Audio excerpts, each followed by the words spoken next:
Hello दोस्तों, welcome back to my channel. मैं वल्लभ भाई पीके में आपका स्वागत है। तो दोस्तों, आज का आपका जो टॉपिक होगा वो होगा अवकलज के अनुप्रयोग के महत्वपूर्ण सवाल। और वो टॉपिक आपका होगा घन से संबंधित प्रश्न। सारे प्रश्न बहुत ही क्लियर बताऊंगा, हर एक प्रश्न आपके लिए इम्पोर्टेंट है, तो लास्ट तक वीडियो ज़रूर देखना। तो अगले प्रश्न में क्या लिखा है, तो अगला प्रश्न जो लिखा है इसमें लिखा है कि एक घन का आयतन 9 सेंटीमीटर क्यूब प्रति सेकंड की दर से बढ़ रहा है।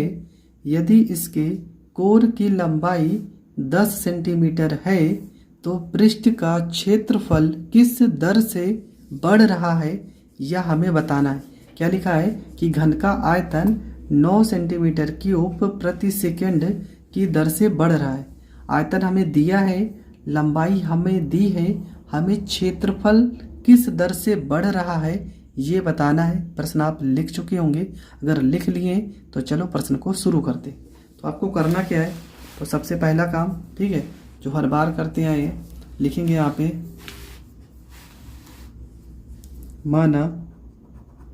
माना घन की भुजा ए आयतन आपका हो जाएगा V, पृष्ठीय क्षेत्रफल आपका हो जाएगा S। ठीक है, पृष्ठीय क्षेत्रफल क्या हो जाएगा, तो पृष्ठीय क्षेत्रफल आपका S हो जाएगा। इतना तो घन के बारे में आपको लिख देना है। इसके बाद घन के आयतन में वृद्धि दिया था, तो dV बाई में dt का वैल्यू कितना दिया था, ये लिखा है 9 सेंटीमीटर का क्यूब प्रति सेकंड। इसके बाद कोर की लंबाई आपको दी है, मतलब हमें निकालना है ds बाई में dt निकालना है, जबकि कोर की लंबाई प्रश्न में दी है। a का वैल्यू आपका कितना दिया है, तो a का वैल्यू आपका दिया है 10 सेंटीमीटर। तो सबसे पहले हम इसके आयतन को हल करेंगे, तो लिखेंगे घन के आयतन का फार्मूला होता है v बराबर भुजा का घात 3। ठीक है, इसके बाद यहाँ पे लिखेंगे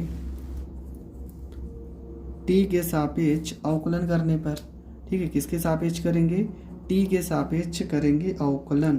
तो ये हो जाएगा आपका dv बाई में dt बराबर a की घात 3 का अवकलन करेंगे तो 3a का स्क्वायर dA बाई में dt हो जाएगा। इसके बाद यहाँ पे हो जाएगा dV बाई dt का वैल्यू कितना लिखा है, तो ये लिखा है 9 बराबर हो जाएगा 3a का स्क्वायर dA बाई में dt हो जाएगा। 3 से इसको काट देंगे तो 3 हो जाएगा, a स्क्वायर इधर गुणे में है तो इधर आ जाएगा भाग में, मतलब 3 बटे में हो जाएगा a स्क्वायर बराबर dA बाई में dt हो जाएगा। तो ये आ गया, भुजा में वृद्धि आ गया, पर हमें चाहिए था आयत क्षेत्रफल में वृद्धि। तो फार्मूला लगाएंगे, फार्मूला क्या होता है, S बराबर 6 गुणे भुजा का स्क्वायर। यहाँ पर भी लिखेंगे t के सापेक्ष अवकलन करने पर, तो ये हो जाएगा आपका ds बाई में हो जाएगा dt बराबर यहाँ पे 6 हो जाएगा, a स्क्वायर का अवकलन 2a हो जाएगा, और यहाँ पे dA बाई में dt हो जाएगा। यहाँ पर आपका हो जाएगा ds बाई में dt हो जाएगा। और उसके बाद क्या होगा, यहाँ पे हम वैल्यू उठा के रखेंगे। a का वैल्यू कितना दिया था, तो a का वैल्यू आपका दिया है 10 बराबर यहाँ पे 6 गुणे में हो जाएगा 2a हो जाएगा, और dA बाई dt का वैल्यू कितना आया है 3, और बटे में आया a का स्क्वायर। एक स्क्वायर से यहाँ पर a कट जाएगा, ये हो जाएगा आपका ds बाई में dt हो जाएगा। a बराबर हो जाएगा आपका 10, यहाँ पे हो जाएगा बराबर, ये हो जाएगा 6 को 2 से गुणा करेंगे 12, और 12 को 3 से गुणा करेंगे हो जाएगा 36, बटे में a लिखा है और a का मान कितना है 10, तो बटे में हो जाएगा आपका 10। इसको अगर हम काट देंगे तो हो जाएगा ds बाई में dt, a बराबर यहाँ पे लिखा है 10, इसको हम 1 0 है तो यहाँ पर एक अंक पे दशमलव लगा देंगे, 3.6 सेंटीमीटर स्क्वायर प्रति सेकेंड। और ये हो जाएगा इस प्रश्न का करेक्ट आंसर। तो आपका जो करेक्ट आंसर हो जाएगा वो हो जाएगा 3.6 सेंटीमीटर स्क्वायर प्रति सेकेंड।